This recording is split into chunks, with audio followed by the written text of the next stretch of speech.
Alright, hey y'all, Mr. Kyle Myers Mathematics, and let's just jump into it. We are taking the limit, and they didn't mention to where, so the default assumption is to infinity and beyond.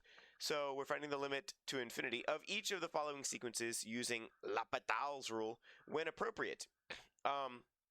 So the thing is with these kinds of things is if the degrees are the same, and the degree of the top is a half, and the degree of the bottom is also a half, if the degrees are the same, then you divide the leading coefficients.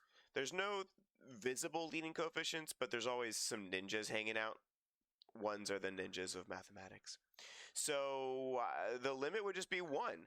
But if you needed a more formal reason why, what we could do is we could do L'Hopital's, because if you're doing infinity over infinity, then it would be indeterminate form, and we could use L'Hopital's rule. So this would be n 1/2 over n plus 1 1/2. Just another way to write it. I haven't actually taken the derivative yet, but if I take the derivative, it would be this, and then n to the negative 1/2 over 1/2 n plus 1 to the negative 1/2. And then things get interesting, because a negative means it belongs in the denominator. So then it'd be 1 over 2 square root of n over 1 over 2 square root of n plus 1. And then we could do keep, change, flip. Keep, change, and then flip n plus 1 and 1. So we actually just end up with basically the same thing, except with the n plus 1 on the top and the n on the bottom. And you could probably imagine that if we do L'Hopital's rule again, then we would end up with the same thing. So once it's in this form, though, right here, I think there's a property that typically is a little more textbooky of an answer.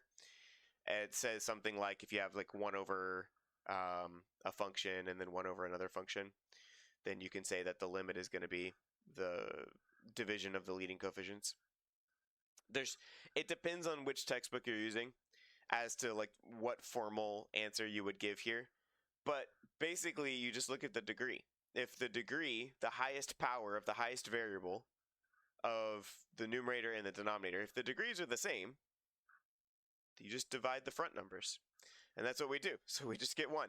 And that's actually it. So hopefully that's been helpful. If you haven't checked it out yet, go ahead and check out my free PDF, The 5 Math Mistakes Everyone Makes and How to Avoid Them. You can check it out at my website, myersmathematics.com. Also, I always put my email down there. At least I think I do.